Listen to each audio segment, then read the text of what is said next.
안녕하세요. 베이커리 카페 경영 7강. 오늘은 메뉴 트렌드에 대해서 배워보겠습니다. 먼저 카페 음료 트렌드의 변천사입니다. 옛날 카페에서 고객이 커피 메뉴를 주문할 수 있는 메뉴의 수는 지금에 비해 굉장히 한정적이었습니다. 지금 보시는 바와 같이 에스프레소를 기반하여 가장 기본적인 메뉴들만 구성이 되어 있었고요. 이 메뉴들에서 고객의 새로운 것을 찾는 니즈를 반영하여 신메뉴들이 하나씩 탄생하게 됩니다. 2013년부터 알아볼까요? 사진의 이 메뉴는 일본의 오모테산도 커피라는 카페의 메뉴입니다. 이름은 아이스 카푸치노인데요. 카푸치노 위에 코코아 파우더를 뿌려서 보시는 바와 같이 몽글몽글한 비주얼을 표현하는 것입니다. 이것이 일본에서 선풍적인 인기를 끌었고 후에 이 비주얼을 따라하게 되었죠. 다음에 사진으로 보시는 메뉴는 일반 라떼에 아이스크림이 올라간 썸머 라떼입니다. 일반 라떼에 아이스크림을 첨가해서 조금 더 달콤하게 그리고 여름철 더 시원할 수 있도록 차가운 아이스크림을 올려서 더욱더 시원하게 즐길 수 있도록 만들어진 메뉴입니다. 이 썸머 라떼는 이제는 매년 여름철마다 판매되고 있는 효자 메뉴 중 하나이죠. 2015년으로 넘어가 볼까요? 2015년에는 비엔나 커피가 유행을 하게 됩니다. 비엔나 커피는 예전 카페 메뉴에서도 있었는데 이때 한창 유행을 타기 시작한 것이 커피 가게 동경과 같이 오랜 역사를 가지고 있는 이 카페들이 주목받기 시작하면서 옛 메뉴들이 곽광을 받기 시작했습니다.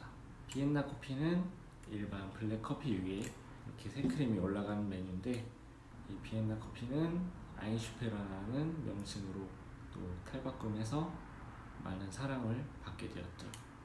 이 크림의 형식도 과거에는 휘핑기를 이용해서 단단한 질감의 크림을 올려줬다면 점점 시간이 갈수록 손으로 아니면 핸드 믹서기로 거품을 치게 되어 조금은 부드러운 크림으로 이렇게 흐르도록 하는 비주얼을 주력으로 메뉴를 만들었습니다.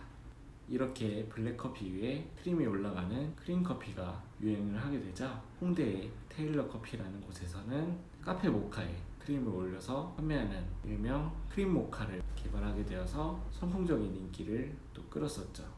이를 기점으로 커피 위에 크림이 올라가는 크림 커피가 대세로 자리 잡게 됩니다. 이 이후로 다양한 레시피의 크림 커피들이 등장하게 되었고요. 그 다음에 2016년에는 호주 스타일의 커피가 유행하게 됩니다.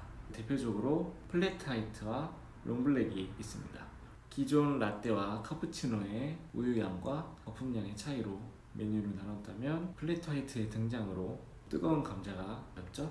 롱블랙 또한 아메리카노와 다른 비율로 물의 양이 많고 적으냐 아니면 에스프레소를 담고 물을 담는지 물을 담고 에스프레소를 담는지 이 방식의 차이, 이 레시피의 방식이 무엇이 맞느냐의 설전이 굉장히 많이 오갔던 해입니다. 기존 프랜차이즈에서도 앞다퉈 이 호주식 스타일의 커피 메뉴를 출시를 하기도 했고요. 호주식 커피와 함께 인기를 끌게 되는 것이 바로 이 콜드브루들인데요. 기존의 더치커피와 차별을 주어 좀 더 새로운 방식, 신선한 이미지를 녹여내서 수많은 대기업에서 RTD 음료를 내보내는 등 다양한 시도를 했던 커피입니다. 콜드브루와 비슷한 시기에 유행을 타게 된 메뉴는 바로 이 돌체라떼인데요. 스타벅스에서 먼저 출시를 한 후 다른 프랜차이즈와 소규모 개인 카페까지 웬만한 곳에서는 이 돌체라떼를 판매를 하기 시작했습니다.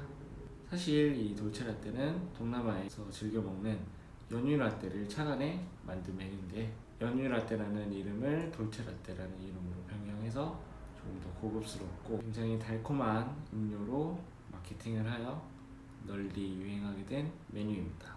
이전에는 달콤한 커피 하면 무조건 카라멜 마키아토를 떠올렸는데 이후로는 달콤한 커피 하면 돌체라떼로 주문하시는 분들이 꽤 많이 늘었습니다. 그 다음해인 2017년에도 스타벅스에서는 슈크림 라떼라는 신메뉴를 개발해서 굉장한 큰 인기를 끌었었죠. 그래서 기간 한정 판매였던 슈크림 라떼가 성원에 힘입어 다시 재판매가 되는 현상까지 보여줬고요. 이 기존 슈크림 라떼에 다른 과일을 첨가하여 딸기 슈크림 라떼까지 변형된 메뉴를 보여줬습니다. 같은 해 전국적으로 굉장한 인기를 끌었었던 것이 또 이 수제 밀크티입니다. 홍차를 우려낸 이 밀크티 또한 과거에 있었던 메뉴들인데 이때는 끓이는 방식이 아닌 냉침 방식으로도 제조하여 들어가는 설탕, 홍차의 재료 퀄리티까지 높여서 프리미엄의 이미지를 가져왔었죠. 또한 이렇게 이쁜 병에 담아서 판매를 했기 때문에 선물용으로도 아주 좋았고 비주얼로도 굉장한 효과를 보았습니다. 이 냉침 방식의 밀크티가 굉장히 큰 인기를 끌자 일부 카페에서는 냉침 방식의 보관의 문제를 생각하여 다시 옛날 방식인 끓이는 밀크티의 레시피를 보완하여 향신료가 들어간 밀크티를 선보이는 곳도 하나둘 생겼습니다. 이 밀크티의 등장은 그동안 커피가 주였던 신메뉴들에서 커피를 즐겨 마시지 않는 고객층까지 사로잡은 것이 큰 인기의 비결 중 하나였었죠. 다음에는 고단백, 고지방, 이런 기능성 식품들이 주목을 받게 됨에 따라 방탄커피가 다시 곽광을 받게 되었는데 이 방탄커피는 2008년에 처음 레시피가 개발되어 잠깐 유행을 타는 듯 했으나 빛을 보지 못하고 잠시 잊혀졌다가 2018년에 시대의 흐름에 따라 다시 한번 주목을 받게 되었습니다. 다음으로는 샷 그린티 라떼가 유행을 했는데 이 샷 그린티 라떼 또한 기존에 있던 녹차 라떼에 에스프레소를 올린 메뉴로 그린티 라떼에 샷을 넣어 먹던 스타벅스의 손님들의 입소문이 타고 커뮤니티에 올라오게 됨에 따라 곽광을 받게 됐고 이 레시피가 공식적으로 메뉴로 등록이 돼 판매하기 시작했습니다. 2018년에는 티라미수 라떼도 유행을 했었죠. 티라미수 케이크는 커피를 적신 빵 위에 크림치즈, 코코아 파우더로 마무리를 한 케이크로 이것을 음료로 구현한 메뉴입니다. 음료에서도 커피와 우유, 그 위에 크림치즈 폼을 올리고 코코아 파우더로 마무리를 하였는데 그 비주얼이 아까 보았던 오모테산도의 아이스 카푸치노와 유사한 비주얼로 고객들 사이에서는 이 몽글몽글 거품이 올라오는 것이 신기하게 다가와 인증샷으로도 많이 홍보가 됐던 메뉴입니다. 그 다음에 2019년에는 흑당 밀크티가 큰 인기를 끌었었죠. 기존 밀크티에 흑당이라는 재료가 첨가되었고 또 이 버블티가 추가되었네요. 대만의 밀크티 브랜드들이 대거 생겨났었고 이 흑당을 이용한 변형 메뉴들도 많이 나왔었습니다. 사실 이 밀크티와 버블티는 과거에도 많이 있었는데 이 버블티의 재고 관리가 많이 어렵다 보니까 어느 순간부터는 버블티 메뉴가 사라지다시피 했었었죠. 근데 다시 2019년에는 이 버블티가 유행을 하게 되자 너도 나도 출시를 해서 버블 자체가 구매를 못하는 지경에까지 이르렀습니다. 이 버블에 품절 대란이 있던 기점 이후로 2020년 초에는 달고나 커피가 유행했습니다. 처음에는 이 달고나 라떼의 반응은 소소했는데 코로나 사태가 일어난 후 집에 체류하는 기간이 늘어나게 됐고 집에서도 이 달고나 커피를 만들 수 있는 홈카페 레시피가 널리 알려지게 되고 나서 이 달고나 라떼의 유행이 가속화되었습니다. 카페 음료 메뉴 이외에도 여름철 매출에 큰 기여를 하고 있는 빙수 메뉴에 대해서도 알아볼까요? 초창기의 빙수는 보시는 바와 같이 얼음이 입자가 굵은 물 얼음으로 이루어져 있고 팥과 연유, 시리얼, 떡, 젤리 등 각종 토핑들이 올라가 있습니다. 이러한 옛날 빙수가 주를 이루고 있을 때 2008년에 대기업 프랜차이즈들이 대거 빙수 메뉴를 시작하면서 빙수 토핑의 다양화가 시작됐죠. 대표적으로 카페벤의 빙수 메뉴인데 보시는 바와 같이 굉장히 다양한 종류의 빙수 메뉴가 있죠. 하지만 얼음의 상태는 아직 물 얼음으로 제공되는 메뉴입니다. 그로부터 5년 뒤 2013년에 설빙이란 브랜드가 탄생하면서 눈꽃 빙수의 시대가 열리게 됩니다. 눈꽃 빙수란 우유 얼음을 이용해서 아주 고운 입자로 갈아낸 것을 말하는데요. 이 대표적인 설빙의 메뉴가 인절미 빙수, 초코 브라우니 빙수로 그동안 과일과 팥에 의존했던 토핑들이 더 다양한 영역으로 확장되는 시점이었습니다. 이 설빙의 등장으로 인해 기존의 물 얼음으로 메뉴를 만들던 카페들이 점차 우유 얼음으로 메뉴 레시피를 변경하던 때였죠. 설빙의 인기가 날로 치솟다 보니 많은 사람들이 눈꽃 빙수를 메뉴화했고, 심지어 외국의 빙수 메뉴를 벤치마킹해 한국에 가져온 사례도 있습니다. 2015년에는 대만식 빙수, 대패 빙수의 레시피를 가져와서 메뉴들을 리뉴얼한 호미빙이라는 프랜차이즈가 오픈을 했고요. 대만식 빙수답게 주력 메뉴는 망고 빙수로 이 메뉴 또한 인기가 아주 많았습니다. 프랜차이즈에서도 이 대패식 빙수를 착안해 메뉴를 낸 곳도 있고요. 이 망고 빙수가 인기가 절정에 달하고 있을 때 한 유명 호텔에서는 비싸고 제일 좋은 애플 망고만을 사용해 고급화한 빙수를 출시를 했습니다. 이 한 그릇에 42,000원 하는 가격이었는데도 인기가 너무 많아져 없어서 못 먹었다고도 하죠. 최근에 들어서는 빙수 기계의 기술이 많이 발전함에 따라서 다양한 형태의 다양한 비주얼의 빙수가 많이들 나오고 있습니다. 사용되는 얼음과 토핑의 재료 또한 최근 7-8년 동안 굉장히 다양한 재료로 만들어지고 있습니다. 다음은 카페 베이커리의 트렌드에 대해서 알아볼까요? 초기 카페 프랜차이즈에서는 이렇게 구워진 식빵 위에 생크림이 올라간 허니브레드와 와플 위에 아이스크림을 올려주는 이러한 메뉴들이 주력으로 판매가 됐었습니다.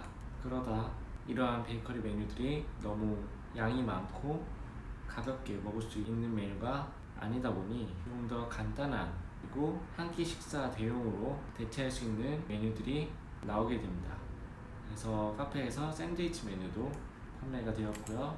이와 같이 베이글에 치즈가 곁들여진 베이커리 메뉴들도 나왔습니다. 케이크 종류로는 대표적이었던 게 티라미수 케이크, 치즈 케이크, 생크림 케이크, 초코무스 케이크가 있었죠. 이러한 케이크들이 당도가 너무 높다 보니 조금은 덜 단 건강한 케이크에 대한 니즈가 발생하게 됩니다. 그래서 나온 것이 이 당근 케이크인데요. 기존 디저트로 먹었던 케이크들보다는 이 당근이란 이미지 때문에 이 당시 웰빙이란 트렌드에 맞춰 이 당근 케이크가 여러 카페에서 많이 선보이게 되었습니다. 기존 메뉴들이 리뉴얼 됐던 것들이 또 있었죠. 일반 치즈 케이크에서 조금 더 치즈가 진하고 식감이 더 쫀득하게 만들어진 이 뉴욕 치즈 케이크, 이 레시피가 선풍적인 인기를 얻게 되어 기존 치즈 케이크를 판매하던 카페들이 점차 이 뉴욕 치즈 케이크로 판매와 마케팅을 하기도 했습니다. 팬케이크는 더 과거에도 있었던 메뉴인데 이 팬케이크를 활용을 하여 위에 메이플 시럽과 버터를 올린 과일을 곁들인 달달한 디저트로 판매를 하는 곳도 있었습니다. 케이크 중 가장 손이 많이 가는 케이크죠. 이 크레이프 케이크도 초기에는 기본형인 층이 사이에 생크림을 얹은 형태였는데 외국계 초콜릿 잼인 누텔라가 그때 유행이었을 때 이 누텔라를 활용한 크레이프 케이크, 그 후에는 조금 더 다채로운 색깔을 입힌 레인보우 크레이프 케이크가 인기를 끌었습니다. 다음으로는 티라미수인데요. 티라미수는 주로 기업형 프랜차이즈에서 주로 판매가 이루어졌다가 이 보시는 바와 같은 형태의 티라미수는 레이디핑거라는 빵을 이용해 만들어진 메뉴인데 이 레이디핑거를 이용한 티라미수의 레시피가 널리 퍼지게 되어 개인 카페에서 이 케이크를 주력으로 판매하기 시작합니다. 이렇게 달콤한 메뉴들이 주를 이루고 있는 카페 시장에서 이번에 달지 않은 식사 대용으로 가볍게 즐길 수 있는 크루아상 빵이 이목을 끌게 되었습니다. 과거의 크루아상은 굉장히 크기가 작았었는데 식사 대용으로 만들다 보니 점차 크기가 커졌고 모양도 이 초승달 모양에서 일자 모양으로 변형이 되었죠. 또 이 크루아상으로 다양한 토핑을 추가해 여러가지 형태의 크루아상 변형 메뉴가 탄생했습니다. 치즈케이크 또한 과거부터 많은 사랑을 받아왔지만 형태가 계속 비슷했었죠. 항상 새로운 것을 찾는 고객들의 니즈를 반영해서 톰과 제리에서 나오는 구멍이 숭숭 뚫린 에멘탈 치즈의 모양을 형상화한 이 에멘탈 치즈케이크가 출시가 되게 됩니다. 항상 같은 삼각형 모양의 매끈한 표면의 치즈케이크에 식상했던 고객들이 이 귀여운 비주얼에 매료되어서 또 한때 이 치즈케이크가 붐이었던 적이 있었죠. 그러다 최근 3년 전부터는 이 마카롱이 유행을 타게 됩니다. 이 마카롱은 외국에서도 굉장히 고급 디저트로 우리나라에서도 판매가 계속되고 있었던 제품인데, 대형 베이커리에서만 판매가 이루어지다가 1인 마카롱 전문 카페가 굉장히 인기를 끌게 되자 전국적으로 소규모로 이 마카롱 업체들이 많이 생겨나게 되었죠. 판매되는 마카롱 메뉴 또한 이렇게 가운데에 얇은 필링이 들어간 기본 마카롱에서 가운데 필링을 굉장히 많이 넣은, 그리고 필링의 종류와 토핑 또한 굉장히 다양하게 변형시켜 이 뚱카롱을 개발하게 되었는데요. 여기서 재밌었던 거는 마카롱은 프랑스 거지만 뚱카롱은 한국산이다 라는 말이 있죠. 이렇게 또 한동안 마카롱이 인기를 끌게 됩니다. 이렇게 마카롱이 인기를 끌게 되자 마카롱을 포함한 구운 과자류들이 하나둘씩 주목받게 됩니다.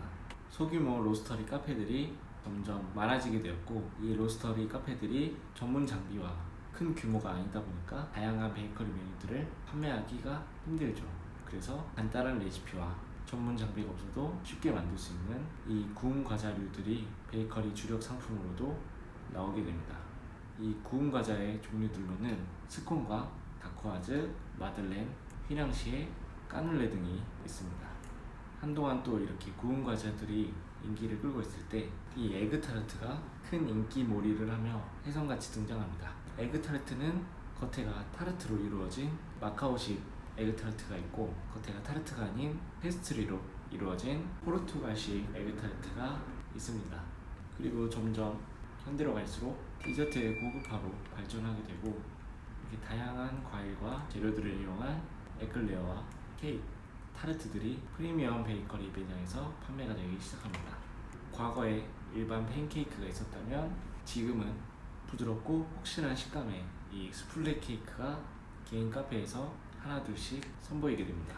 그동안 조그만 구운 과자들과 타르트, 케이크에 비해 사이즈가 다시 커졌죠. 그리고 2020년 최고의 인기 베이커리 디저트는 당연히 크로플을 빼놓을 수가 없죠. 이 와플팬에 크루아상 생지를 넣어서 표면을 와플 모양으로 구워낸 크로플은 크루아상 반죽으로 만들었기 때문에 바삭하고 압착이 되어 쫀득한 식감과 위에 바닐라 아이스크림, 코코아 파우더가 절묘한 조화를 이루어서 굉장한 인기를 끌고 있습니다. 이렇게 카페 음료들과 베이커리 메뉴의 변천사들을 봤는데, 매번 이렇게 신메뉴들이 나와서 인기를 끌고 있지만 생각해보면 대부분은 기존에 있던 메뉴들을 리뉴얼해서 재료를 달리하거나 방식을 달리하거나 비주얼을 더 참신하게 바꾼 메뉴들이었죠. 그래서 여러분들도 나중에 메뉴를 개발할 때 이 과거의 메뉴들을 참고해서 조금만 수정, 보완, 변형을 한다면 신메뉴를 조금은 쉽게 만들 수 있을 겁니다. 이렇게 메뉴 트렌드를 읽고 신메뉴를 개발할 때 가장 쉽게 접근할 수 있는 것이 이 제철 과일을 활용하는 것입니다. 계절별 어떠한 제철 과일들이 있는지 머릿속에 기억을 한다면 남들보다 앞서서 메뉴를 준비를 하는데 좀 더 수월하겠죠. 먼저 봄철 과일입니다. 봄에는 앵두와 딸기, 사과가 제철 과일이고요. 딸기는 늦봄에서 초여름까지 나오는 과일이죠. 밑에 보시는 파인애플과 청포도, 망고 같은 경우에는 외국에서의 제철이기 때문에 우리나라에 수입되었을 때 이때 봄철에서 이 과일들을 활용하는 것이 가장 맛이 좋을 때입니다. 여름철 과일로는 대표적인 게 참외와 수박, 메론, 이 밖에도 살구, 복숭아, 매실, 아보카도, 자두. 여름철에는 이 가운데에 단단한 씨앗이 있는 핵과류 과일들이 많이 나오는 철입니다. 또한 토마토, 사과, 체리, 포도, 블루베리, 여름철이 제철인 과일들이 상당히 많죠. 그래서 이 여름철에는 이러한 과일들로 이용한 음료와 베이커리 메뉴들을 판매를 한다면 매출에 큰 효과를 보실 수 있을 겁니다. 다음으로 가을철 과일들입니다. 가을에는 석류와 감, 무화과, 포도도 아직 나오고요. 밤, 모과, 배, 사과가 있습니다. 가을철에는 겨울로 넘어가는 시기이기 때문에 찬바람에 대비하여 따뜻한 음료나 케이크 종류의 이 과일들을 활용하는 것이 좋습니다. 마지막으로 겨울철 과일입니다. 겨울철에는 귤, 한라봉, 레몬, 유자, 이와 같은 시트러스 계열의 과일들이 제철이고요. 다음으로 바나나, 딸기, 키위가 있습니다. 아무래도 겨울철에는 날씨가 춥다 보니 이 시트러스 계열의 과일들로 따뜻한 차를 만들거나 가을철에 제철 과일들을 처음으로 준비해서 겨울철에 따뜻한 메뉴로 판매를 하는 것이 좋고요. 베이커리 메뉴에서도 이용하여 산뜻하고 상큼한 느낌의 베이커리 메뉴들을 선보이는 것이 좋습니다. 자, 지금까지 봤던 사계절의 과일들을 한 표로 정리해 보았습니다. 요즘은 시대가 좋아져서 이렇게 사계절 내내 맛볼 수 있는 과일들도 있으니 잘 참고하여서 메뉴 개발에 사용하시면 됩니다. 여기까지 7강 베이커리 경영 수업이었습니다. 여기까지 수업 들으시느라 고생하셨고 다음 8강 수업 때 뵙겠습니다.